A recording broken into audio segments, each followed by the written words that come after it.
Alright, hello everyone, and thank you for tuning in once again to the Black Box Podcast.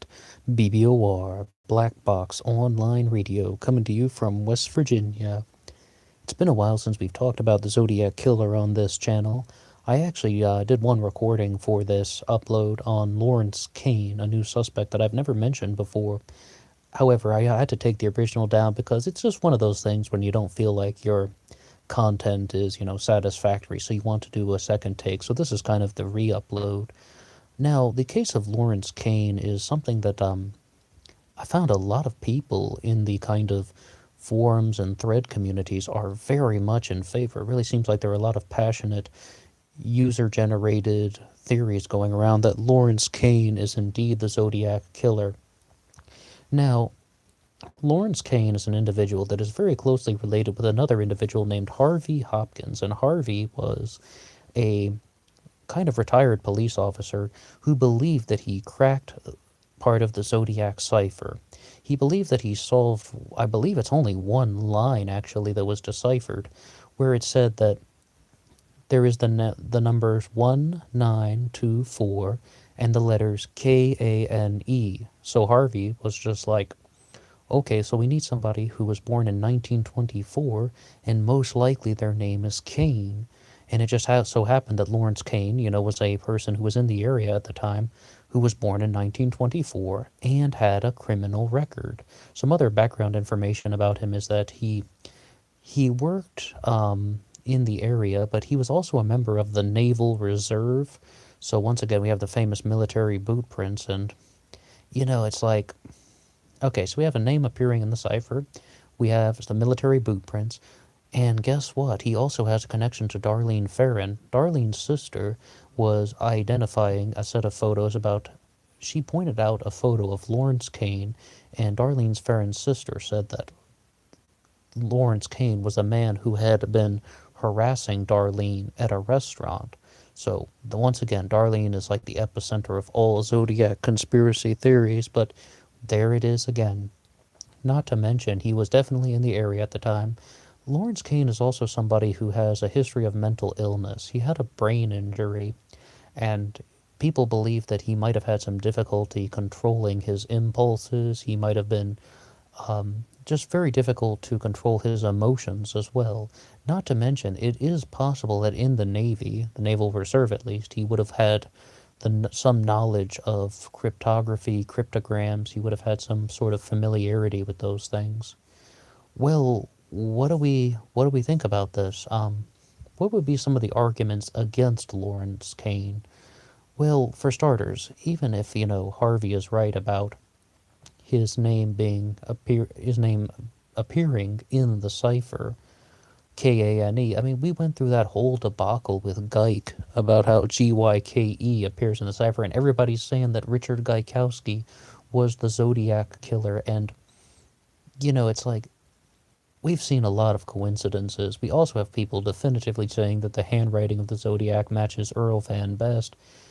It's like, I don't find a lot of these things super convincing, because once you sort of recognize that these things are appearing with other suspects, then you get, a little more cautious. And a lot of people are just blowing up on forums when they're saying that it has to be Lawrence Kane. There's no other person that could be the Zodiac Killer. But in reality, I believe that there could be a little bit more to this, and we aren't even definitively certain. I really believe, though, that this is not definitive certainty that the numbers 1924 Kane, letters as well, letters and numbers 1924 Kane, are 100% correct. As far as we understand that as a theory, I mean, everything just seems to match up. This is one that I sort of have that feeling, though, that everything would fit like a glove. Everything could be answered so easily. And we talked about Ross Sullivan on this channel, and Ross Sullivan was somebody who has kind of some abnormalities, whereas I think with Lawrence Kane, that a lot of the questions would get answered a little bit more easily. The other things that we would want to talk about with Lawrence Kane would be just the fact that if you actually look at a photo of him wearing glasses, he really does resemble the Zodiac sketch a lot more than people are giving him credit for. Mostly they show the picture of Lawrence Kane without his glasses, and his hair looks really different. But when you actually see the photo of him with the glasses, as far as I know, that's real and it hasn't been superimposed, but he really does resemble the Zodiac sketch a lot. But once again, though, I think a lot of the things around Lawrence Kane could be coincidental. I'm not saying I know 100%, but the issues, about these things could be coincidental because also somebody was posting on one of the websites, I believe it was zodiacciphers.com, not 100% sure, but if my memory serves me correctly, zodiacciphers.com was talking about how Darlene Ferrin is just someone who has become the epicenter of Zodiac conspiracy activity. Everybody has a conspiracy that's connecting into Darlene Ferrin. We have Arthur Lee Allen living 50 yards away, Louis Myers working in a restaurant with Darlene Ferrin. We have Richard Gaikowski in Albany at the same time Darlene Ferrin was in Albany. Now we have Lawrence Kane, who was harassing her at a restaurant. So says Darlene's sister, who has identified him. Once again, that is just an allegation. But everybody's coming back to Darlene Ferrin. Even one of the commenters on this channel mentioned a theory that Darlene Ferrin was having an affair with a 50-year-old merchant marine, and of course he went on to become the Zodiac killer. But what we can say is, I would say that Lawrence Kane fits the type. I would say this answers a lot of the questions. But let's look at some things associated with Lawrence Kane's military background and his mental health issues. From looking at all of our Zodiac suspects, even Ted Kaczynski, we can see that most of them have some sort of mental health history. Richard Gaikowski was in a mental hospital for a period of time. Ross Sullivan was in the mental hospital multiple times in the 60s, and we believe in the early 70s, although Ross Sullivan's mental health records in the 1960s are much more well known and well discussed. So once again, though, that actually appears to be something that is not as abnormal of an occurrence as it actually is made out to be. I mean, a lot of these suspects do seem to have, these kind of quote-unquote mental health issues, and I don't necessarily think that all of these things could be. Okay, there's another big thing we need to mention, though, about the case of Lawrence Kane as a suspect for the Zodiac killer, because what we could say is that Lawrence Kane is heavily connected to Kathleen Johns, the woman who was stopped by the Zodiac killer, and she believes the Zodiac killer was trying to abduct her, Kathleen Johns, and she saw some photos of the Zodiac. She claims she has identified the Zodiac, and she saw a photo of Lawrence Kane in 1992, and she identified him as the person who attacked her. Now, what we have to do with this one is we have to recognize that that's a big piece of evidence, because that would mean that Darlene Ferrin's sister has identified Lawrence Kane, Kathleen Johns has identified Lawrence Kane. We have multiple people saying that he was the man who was involved in this type of he's seen in multiple places, connections to multiple victims. And the problem is, though, she identified him via photograph in 1992. I mean, we're talking decades after the incident. It's the exact same thing that we had with Richard Gaikowski when a woman claimed to have identified his voice as being that of the Zodiac 40 years later, except, this is not as long of a time frame, but still, we're talking at least 1992. I mean, I don't know any math, sorry. So, I mean, we're talking at least in the vicinity of 20 years, largest count of what, because she's just missing, most definitely, and if we're going to introduce the double death. There's another thing, though, about, they believe that Lawrence Kane could have learned cryptography in the Navy.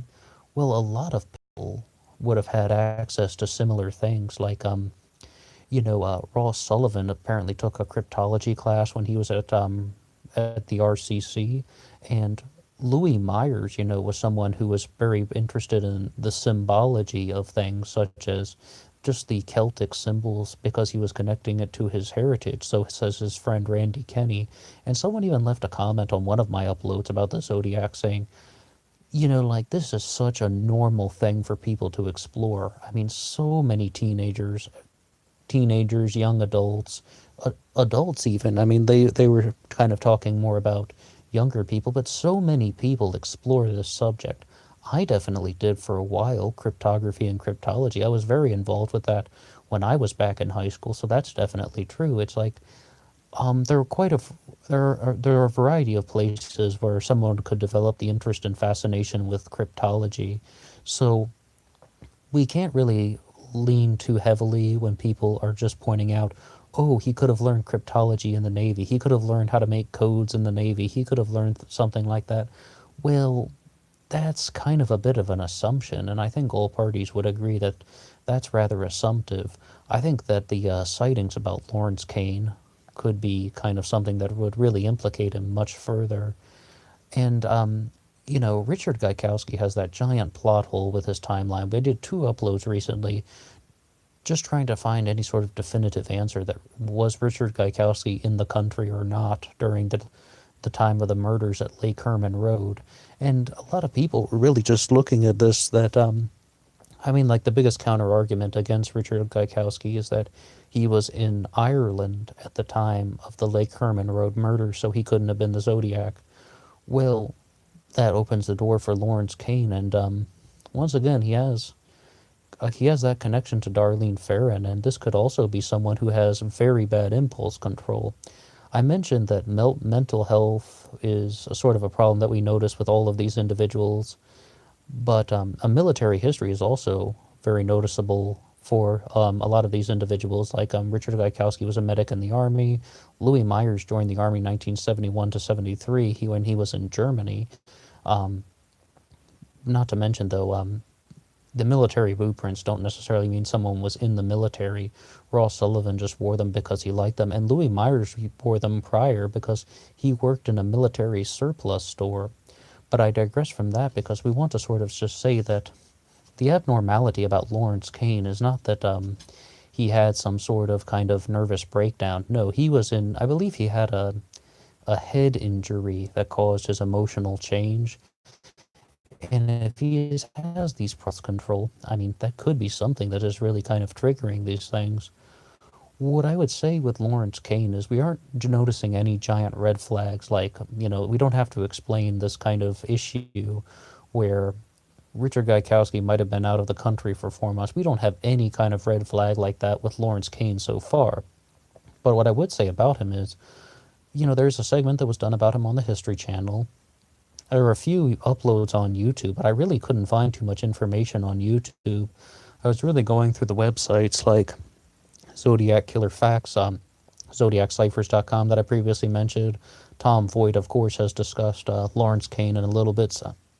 And some people are just kind of posting excerpts from what Tom Voigt had written about Lawrence Kane. Now, I don't know. Like, I have a very creepy feeling about him.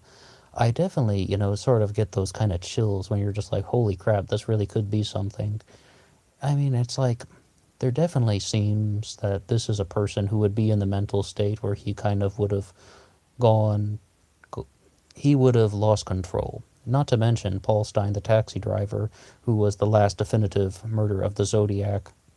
He would have also been, that definitely sounds like something that was an issue of impulse control, whereas, the explanation provided in the Louis Myers theory is that that was a killing for drug money, but this could just be an example of someone who has, really bad emotional problems and impulse control. And I do admit that with Lawrence Kane, I find that a lot of other things fit. A lot of these things really get answered, whereas, I could sort of, if we only were looking at individual murders, I would definitely put Richard Gaikowski as the murderer of Darlene Ferrin, with other Zodiac murders. Or, for example, Sherry Jo Bates in Riverside. If that was the only murder we were looking at, yes, I would say that Ross Sullivan is the most likely suspect in the murder of Sherry Jo Bates, but these things could all be connected into a much larger puzzle. And so says the Zodiac killer himself. I mean, he says that, he is the only person involved with all this. I've been debating whether or not to just sort of really explore the theory that there were multiple people involved with the Zodiac killings. Like, a lot of people in the comments sections on my uploads have talked about the possibility that this was just the work of a group of individuals, like there was no single person. I mean, we talked about Arthur Lee Allen having a partner, that could provide certain explanations. I mean, it could. I mean, what we can say is that in this high populated area, all these creepy people are coming together. I mean, like Louis Myers, Lawrence Kane, Arthur Lee Allen, all of these individuals were all in the same place at the same time on many of these nights. I guess it makes you think twice about who's in your neighborhood, But I've been really interested in exploring the possibility that these things could have been, conducted by a group of individuals. There's a larger theory out there that there wasn't exactly a single Zodiac killer, just somebody was learning about murders, maybe with a police scanner or reading about them, and then they were just taking credit for them. I mean, I've seen that theory out there. I don't necessarily subscribe to that. I just incidentally, I don't think that that is something we can subscribe to, because I believe that after the murder of Darlene Ferrin and, of course, the shooting of Michael Mago, that the Zodiac was on the phone with the police 40 minutes after it happened, so I don't entertain the theory that this is just somebody taking credit for other people's murders. What I would say is that I don't believe that this is the work of multiple individuals, like we're talking like 4 or 5 people who are just in the Zodiac Club or something like that. No, I don't entertain that theory, but I wouldn't mind arguing it and debating about it. I wouldn't mind kind of putting up a challenge to something like that. I think it's a very interesting theory, and I wouldn't mind challenging it.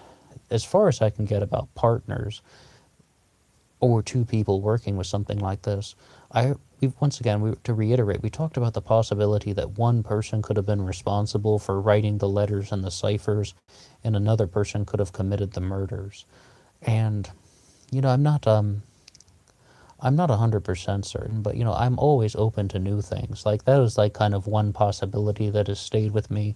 The other thing that we had going on with that particular possibility would be that somebody committed one of the murders and passed it off as that of the Zodiac. And that was very specifically Richard Gaikowski, that he murdered Darlene Ferrin because of his obsession with her, and he tried to just pass that off as the work of the Zodiac killer. I'm not really... I did 2 uploads on that, so I've discussed everything that I had to say about that, and I do recognize that the things that I've just talked about are wild ideas. I recognize that those are just wild theories that may not be true, but it's kind of just a gut feeling. It's like when your mind just lights up and the light bulb goes off, and then you're just like, well, I mean, I just feel like I have to put it out there because I want to hear this challenged, and I want to hear people say some things about it. But with Lawrence Kane, I don't find this enormous amount of information on places like YouTube or the real in-depth things that are coming from very well-cited sources, talking a lot about Lawrence Kane and his personal info and his details, and I mean, what his childhood was like. So I really cannot say with 100% certainty that, Lawrence Kane is, fitting like a glove. But I would say is that Arthur Lee Allen has an enormous amount of problems in the theory that Arthur Lee Allen was the Zodiac. Richard Gaikowski has an enormous amount of problems being the Zodiac. Louis Myers has an enormous amount of problems being the Zodiac.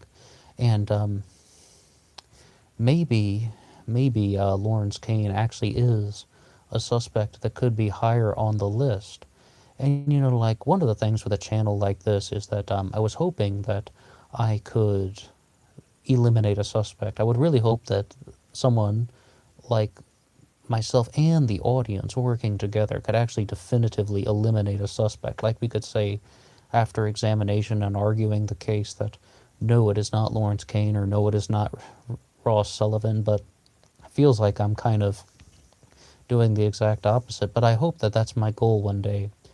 One day I hope that I'm making an upload like this and I'm going to say that, hey, we've completely eliminated this person. There's no possible way that we could have done it, that he could have done it. And I hope that we get there. I have a feeling perhaps I'm going to discuss a few more things about Lawrence Kane because I want to know. I want to really find out, can we eliminate him or can we put him higher on the list? I'd say that there's some very convincing things about him, but I need to know a little bit more, so stay tuned for another episode on Lawrence Kane as a potential suspect being the Zodiac killer.